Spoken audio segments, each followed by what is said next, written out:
Good morning students.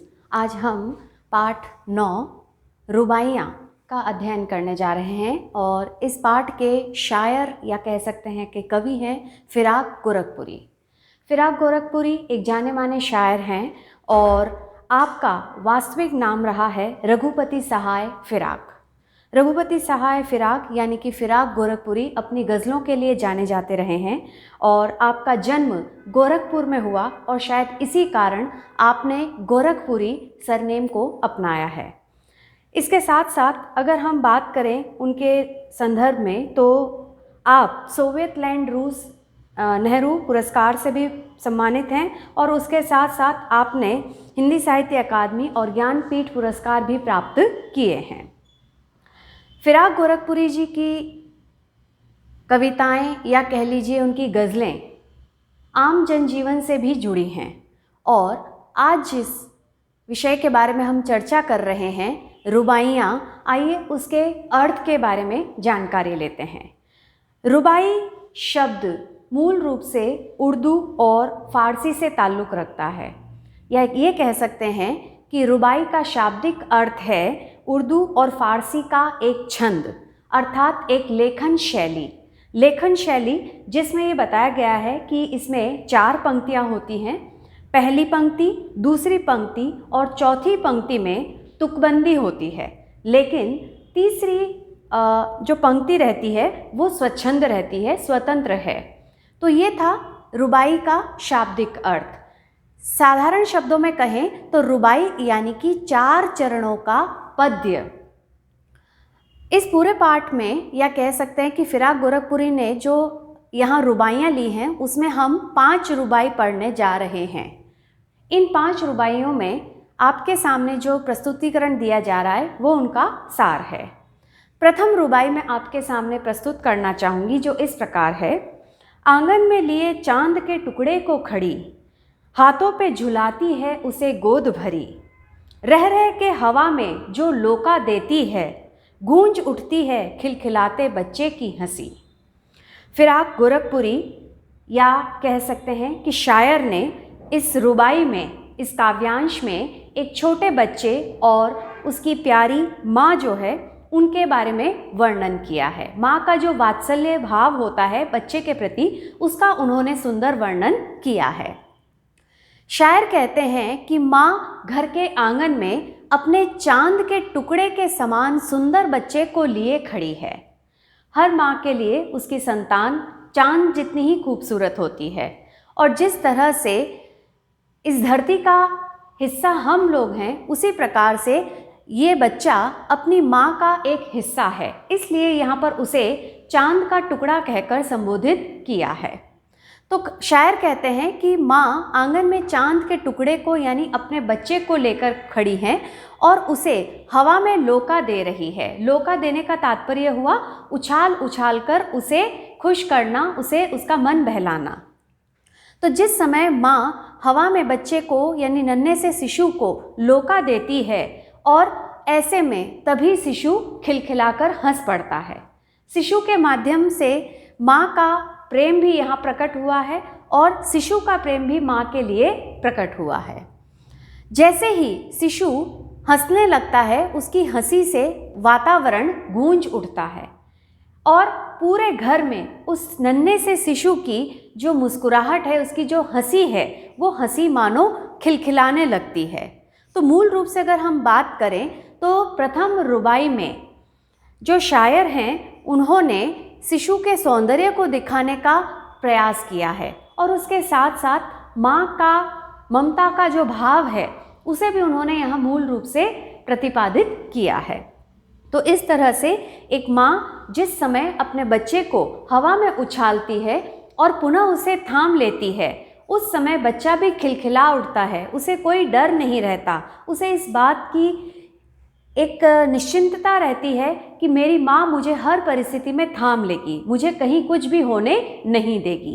तो उस नन्हे से बालक का, उस नन्हे से शिशु का माँ के ऊपर जो अटूट विश्वास है, उसी विश्वास के दर्शन हम इनकी प्रथम रुबाई में कर रहे हैं।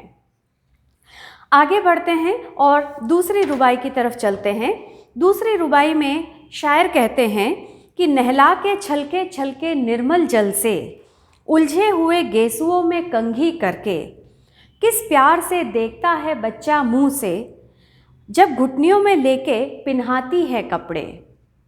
अगर दूसरी रुबाई की बात की जाए तो इस रुबाई में भी माँ के द्वारा बच्चे को नहलाने, कंघी करने और बच्चे को गोद में लेकर कपड़े पहनाने का वर्णन किया गया है कि एक नवजात शिशु को माँ किस दुलार के साथ नहला धुलाकर और तैयार करती है। शायर कहता है कि माँ अपने बच्चे के शरीर पर स्वच्छ जल डाल रही है और उस सफ़ेद साफ पारदर्शी पानी से वो उसे नहला रही है। नहलाने के कारण बच्चे के जो गेसू हैं अर्थात उसके जो बाल हैं वो भीग चुके हैं और उन्हीं गेसुओं को, उन्हीं बालों को माँ बड़े प्यार से कंघी के माध्यम से संवारती है। संवारने के बाद वो उसे कपड़े पहनाने का प्रयास करती है। चूँकि शिशु अभी बहुत छोटा है और उसे कहीं कोई चोट ना लग जाए, इसलिए माँ उसे बड़ी सावधानी से अपने घुटनों के बीच में लेकर के और उसे बड़े प्यार से कपड़े पहनाती है। तो जिस समय माँ अपने बच्चे को तैयार कर रही है, अबोध बालक, वो छोटा सा शिशु अपने माँ के मुख को निहार रहा है कि किस तरह से माँ का चेहरा प्यार से लबालब नज़र आ रहा है। तो इस रुबाई में अगर हम देखें तो माँ और बच्चे के मध्य जो प्रेम है, उस प्रेम भाव को शायर ने यहाँ बड़ी ही सहजता के साथ वर्णित किया है। आगे बढ़ते हैं और तीसरी रुबाई की तरफ चलते हैं। दिवाली की शाम, यानी कि अब जो हम रुबाई पढ़ने जा रहे हैं ये पर्व और त्योहारों से संबंधित है। देखते हैं इसमें शायर ने क्या कहा है। दीपावली की शाम घर पुते और सजे, चीनी के खिलौने जगमगाते लावे, वो रूपवती मुखड़े पे एक नर्म दमक बच्चे के घरौंदे में जलाती है दिए। इस रुबाई में फिराक गोरखपुरी जी यानी कि जो शायर हैं वो दीपावली के त्यौहार का वर्णन कर रहे हैं और कहते हैं कि दीपावली की शाम आ गई है, सभी घर बेहद खूबसूरत नज़र आ रहे हैं क्योंकि घरों का रंग रोगन हो चुका है, साफ़ सफाई हो चुकी है, इसलिए घर लिपे पुते बहुत ही सुंदर नज़र आ रहे हैं। इसके साथ ही साथ उन्होंने कहा कि चीनी के खिलौने जगमगाते लावे, माँ अपने शिशु के लिए चीनी मिट्टी से बने खिलौने लेकर आती है और उनको दिखाने पर शिशु बहुत प्रसन्न हो उठता है। वो रूपवती मुखड़े पे एक नर्म दमक, वो रूपवती अर्थात माँ के लिए कहा है कि माँ बेहद सुंदर हैं और उनके मुखड़े पर यानी उनके चेहरे पर एक दमक अर्थात एक आभा है, एक चमक जो है वो माँ के चेहरे पर दिखाई दे रही है। शायर कहते हैं कि माँ अपने बच्चे को जगमगाते हुए से चीनी मिट्टी के खिलौने देना चाहती है और वह रूपवती माँ जिसके चेहरे पर, जिसके मुख पर वात्सल्य तैर रहा है, दुलार की एक कोमल सी आभा नज़र आ रही है, वह बच्चे के घरौंदे में दिए जला रही है और दिए जला कर के वो बच्चे को भी प्रसन्न करना चाह रही है। तो इस माध्यम से अगर हम देखें तो शायर ने यहाँ पर पारंपरिक त्यौहार का और त्योहारों के अवसर पर जो उल्लास छाया रहता है उसका यहाँ वर्णन किया है। शायर ये भी चीज़ समझाना चाहता है कि अमूमन बच्चे जो बहुत छोटे होते हैं वे हर चीज़ खुद करने का प्रयास करते हैं। ऐसे में जिस समय उस बच्चे ने छोटा सा घरौंदा बनाया, मिट्टी का जो घर बनाया, उस मिट्टी के घर में भी वो ये चाहता है कि उसका घर भी रोशन हो, जगमगाए, इसलिए वो अपनी माँ से इस बात के लिए भी अनुरोध करता है कि वहाँ भी एक दिया लगाया जाए। ऐसे में माँ दीपावली के त्यौहार पर बच्चे की इस इच्छा को पूरा करती है और स्वच्छता और कह सकते हैं कि उल्लास के माध्यम से इस पर्व को मनाती है।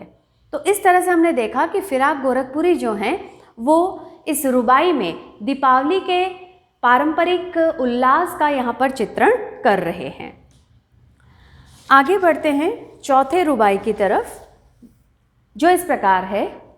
आंगन में ठुनक रहा है जिद आया है, आंगन में ठुनक रहा है जिद आया है, बालक तो है ही चांद पे ललचाया है। दर्पण उसे देके कह रही है माँ, देख आईने में चांद उतर आया है। चौथे काव्यांश में फिराक गोरखपुरी जो हैं वो बाल सुलभ जिद का वर्णन कर रहे हैं।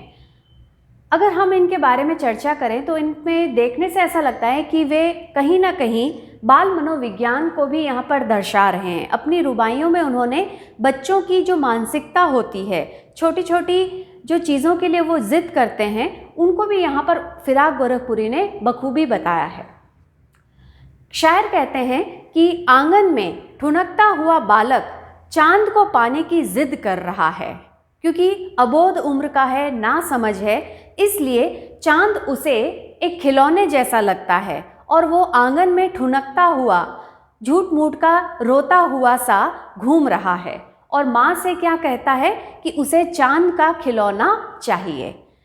इस समय माँ इस मांग को पूरा नहीं कर सकती, लेकिन माँ को अपने बच्चे को मनाना बखूबी आता है। इसलिए माँ के द्वारा बच्चे को एक आईना दिया जाता है और आईने में जब बच्चा चांद के अक्स को देखता है, उसकी परछाई को, उसके प्रतिबिंब को जब देखता है तो बेहद प्रसन्न हो जाता है। इस प्रकार उस बच्चे को उसकी इच्छित वस्तु मिल जाती है और उसकी जिद शांत हो जाती है। तो फिराक गोरखपुरी भी हैं, वो यही चीज़ कहते हैं कि छोटे बच्चों को किस प्रकार से मनाया जाता है, इस बारे में माँ से बेहतर और कोई भी नहीं जानता। इसका अगर हम उदाहरण देखें, एक अन्य उदाहरण देखें, तो तुलसीदास जी ने भी यहाँ कवितावली में इस बात का जिक्र किया है कि राम को उन्होंने चांद के लिए हट करते हुए दिखाया था और वे भी यही कहते थे कि कबहू ससी मांगत आरी करे, या फिर मैया मैं तो चंद्र खिलौना ले हों। प्राचीन काल से हम देखते हैं कि काव्य में चांद को एक खिलौने के रूप में दिखाया गया है, या कई बार हम देखते हैं कि चांद को चंदा मामा कहकर के भी बच्चे अपनी खुशियाँ जाहिर करते हैं और मामा को पाने की ललक हर छोटे शिशु में रहती है। उसके साथ जो उसका एक प्रगाढ़ संबंध है, उसी प्रकार का संबंध यहाँ पर चांद के साथ इस छोटे से शिशु का दिखाया गया है। अंतिम काव्यांश की ओर बढ़ते हैं, जिसमें एक अन्य पर्व की जानकारी शायर ने दी है जो कि रक्षाबंधन से जुड़ा है। रक्षाबंधन की सुबह रस की पुतली छाई है घटा गगन में हल्की हल्की, बिजली की तरह चमक रहे हैं लच्छे, भाई के है बांधती चमकती राखी। इस काव्यांश में शायर कहते हैं कि रक्षाबंधन से भरी प्रेम भरी सुबह है, रक्षाबंधन का पर्व है और आसमान में उस समय हल्के हल्के बादल छाए हैं।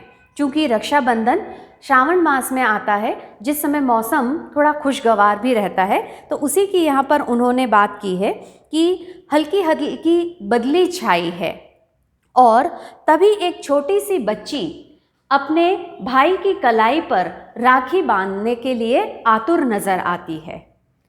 जिस समय उस छोटी सी बच्ची के द्वारा राखी बांधी जा रही है, उस राखी के विषय में शायर का कहना है कि ऐसा लगता है कि मानो बिजली की तरह चमकते हुए लच्छे भाई की कलाई में बांधने के लिए बच्ची आतुर हो रही है। या ये कह सकते हैं कि उस छोटी सी बच्ची ने भाई के हाथ में जो राखी बांधी है, वो देखने में ऐसी लगती है मानो चमचमाते हुए लच्छे कहीं पर झूल रहे हैं। और इसके साथ साथ रस की पुतली, शायर ने एक बात यहाँ पर इस्तेमाल की है, रस की पुतली शब्द इस्तेमाल किया है और रस की पुतली यहाँ अगर हम कहें तो वह है छोटी बहन। रस की पुतली अर्थात जिसके हृदय में अपने भाई के लिए रस भरा है, असीम प्रेम अपनापन, उस हृदय के विषय में यहाँ पर कवि ने लिखा है कि छोटी बहन का जो हृदय है वो प्रेम से सराबोर है और सावन मास का जो संबंध झीनी घटा से है, वही संबंध भाई का अपनी बहन से होता है। दोनों एक दूसरे के बिना अधूरे रहते हैं। तो इस प्रकार कवि का ये कहना है कि स्नेह का, उल्लास का और प्रेम का जो प्रतीक है, रक्षाबंधन का जो पर्व है, उस रक्षाबंधन के पर्व के माध्यम से आज भी लोग आपसी प्रेम के बंधन में बंधे हैं और साथ ही साथ अपनी परंपराओं को निभा रहे हैं और स्नेह के संबंध को और भी प्रगाढ़ कर रहे हैं। आज के लिए इतना ही। धन्यवाद।